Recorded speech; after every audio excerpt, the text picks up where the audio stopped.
Alright, welcome one and all to possibly the most jam-packed fight weekend of the year.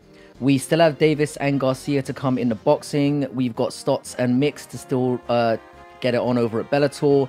Not much else going on that card. Big surprise. Really tidy card here at UFC Vegas this afternoon. 11 fights to get through on the slate. Big shout out to the community growing on Twitter. Hit me up there. Like and subscribe as always and drop a comment. Let's see how the fuck we did on this one. Alright, this one was a little bit of a head scratcher. Dinar pretty much fucked this one up. He had the better moments in round 1 and won that clearly. Second round he dropped Heistand and escaped a rear naked choke to land the damaging elbows clearly. Had him 2-0. I think Dinar must have had Heistand in his parlay because he was cruising in the third and then out of nowhere got easily doubled despite having great takedown defense. And he just got peppered with rubbish light strikes unanswered, giving the ref no choice but to stop the fight. Despite little damage. Whatever, man, he showed zero hand defense. Fair play to Heistand, he didn't give up. 0-1 to start on the card. Alright, another competitive yet forgettable one between these two children. I barely remember what happened in this one, to be honest. First round was pretty close. Marshall hit the most significant strike with an overhand right that landed on the button, but I felt Gomis was more actively picking at range, so won the first round. The kicks were clearly keeping Marshall concerned, and that defined the second round too. Gomis controlled the distance well. Marshall did manage to find the position he wanted in the third, and was so close to finishing the fight with a choke. Too little too late, he needed to finish. It ended with a split decision for Gomis. He did really well to hang in there. 0-2 to start the card then. Alright, I think we know who won at dinner time in the Usman household. I said Usman sucks, and he did very little to prove me wrong here. What a horrible fight this was. He spent the whole first round hugging Tafa against the fence and doing fuck all. As soon as they broke towards the end, Tafa unloaded and almost slept him. Felt like a matter of time going into round 2, or so I thought. Usman got the takedown in the second, and aside from a few rabbit punches, did absolutely nothing on top. This pretty much carried into the third, bar 30 seconds at the end, where Tafa tried to knock his head to the moon. Usman won, but he's terrible and almost got knocked the fuck out twice. Another L for me, but I'm glad I didn't pick Usman. I would have felt dirty winning that way. 0-3. Alright, women's featherweight. Hooray! I picked Dumont. What a waste of everyone's time this was. Well, except for me, I finally bagged my first one. Let's go. Dumont looked decent. She had okay boxing. She lit Rosa up when they separated at times, but who cares? She's shy anyway. Was mostly clinching, and Dumont winning where it matters, popping off on the feet. Rosa did manage to drop her in the third and had a really good last 2 minutes of the fight, but then chose to clinch when she had her hurt. Absolute bird brain. This division is a waste of fucking time. Nunes jumps off the couch and Big Brother's either go, but this did take me to 1-3, so I was grateful for that. Alright, for me this is where the card really started. I'm going to make a comeback here, I can feel it. I said this was going to be a whooping and was the lock of the card, and I was mostly right. Jackson was really patient in this one.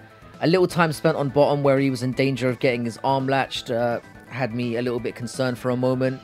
But Jackson managed to escape, went to kicks to the body and then to the head. Then he switched it up and caught Yahya coming in with a straight right, followed in for ground and pounds. I'd say nice win, but it's Ronnie Yahya. Dude is my age and hasn't fought in like 3 years. I'll take it though. This took me to 2-3. Jackson by TKO. Alright, this was a quick one. Glenn was really slow to get started and got clipped. The delayed fall as he dropped looked horrendous for the ref, so it was a good call to stop it.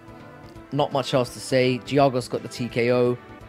This took me to 2-4 and brought an end to the prelims. So we're going to head straight into the main card on this one. I'm not going to break it into 2 videos like I usually do. Alright, what a rocket start to this one. What a fight it was in general. Wells was really badly hurt in the first minute of every round, and I thought he was done multiple times. He did really well when he was in danger to find takedowns and have control time when he needed it. I picked the Jedi, and despite the fact he had the most damaging moments, I can't complain about the result. Despite what the rules say, I did have it 3-0 to Wells, but I wouldn't have complained if Jedi had got it 2-1. Great fight, and one definitely worth watching if you missed it. This was fight of the night so far. Took me to 2-5 though, and I'm on my way to my first losing card of the year, it seems. Alright, Lucindo has such fast hands and countered really well in this one. I felt so confident picking her and she did not let me down. She was aggressively headhunting and went for her shots, leading to an exciting contest. Walker's just slow and terrible, and Lucindo looked like she can cause damage in there. She did have a few moments of retardation, so I might have some concerns picking her against better girls. Nice window, she showed solid striking and a nice takedown game when she needed it. No need to dwell on this one. Lucindo clear unanimous decision, 3-5. This earned its place on the main card. Alright, this one ended in a really disappointing finish. Green was doing what Green does, basically. Hands down, picking away with slick punches. He did get caught a few times in some lazy moments. Gordon did decently up until the point when the fight was over. Finishing sequence was basically Green hit a headbutt accidentally, going in for a looping left. And this reminded me of what happened when Kevin Holland fought Dorcas a few years back. That led to the finishing sequence and was rightly called a no contest.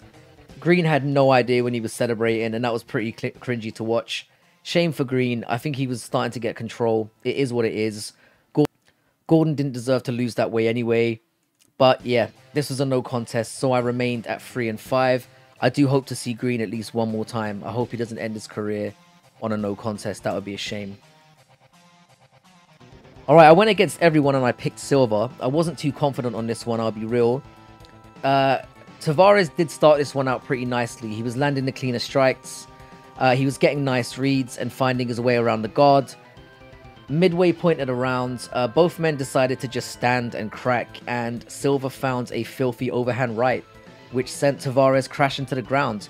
Instead of jumping in and making it conclusive, Silva held back and then landed a late massive hammer fist on top, and the ref just called it. Tavarez was not pleased with the finish, but I think he was there to get done. So yeah, Silva by TKO, and this took me to 4-5, and I felt like, hell, I was starting to salvage a little bit of dignity on a rough card. Onto the main event. Alright, this was a nice scrap while it lasted. Pavlovic is the real deal. I don't know what else to say. I picked him and he just worked that stiff jab throughout the first round. He wobbled Blaydes a few times, and when he did finally go in for the takedown, it was already over at that point. Pavlovic just stayed patient, found the right hand, he dropped Blaydes. We have a new undoubted #1 contender. Fuck Miocic. Pavlovic got the TKO. This took me to 5-5, and I cashed big on this one. I do feel bad for Blaydes. I really do like the dude, and I can't believe I escaped this card with evens. So I've managed to retain my record of having no losing cards on the year. Very happy with that. Blaydes is just too easy to hurt, and I called that. You know, some of the jabs really had him wobbling around, and I just think that chin's... yeah, that chin's a problem. Tough night for Blaydes, but yeah. Nice to see a really clear #1 contender in the heavyweight division. I don't think Jones is going to want any, and I love Jones. This took me to an overall record on the year of 95-46. Disappointingly, I dropped to a 67% win ratio from the 70 I was carrying throughout the year. But, you know, considering how badly the card went, I'll take it. I'll be back tomorrow for the breakdown of Yodong versus Simon. Horrible card, that one, so not really much to look forward to there, but you know, I'm going to do a job anyway. Yeah, thanks to everyone for tuning in. Hit me up on Twitter as always, and I'll see everyone tomorrow. Off to enjoy the boxing now and hopefully the Stotts fight. See you in a bit.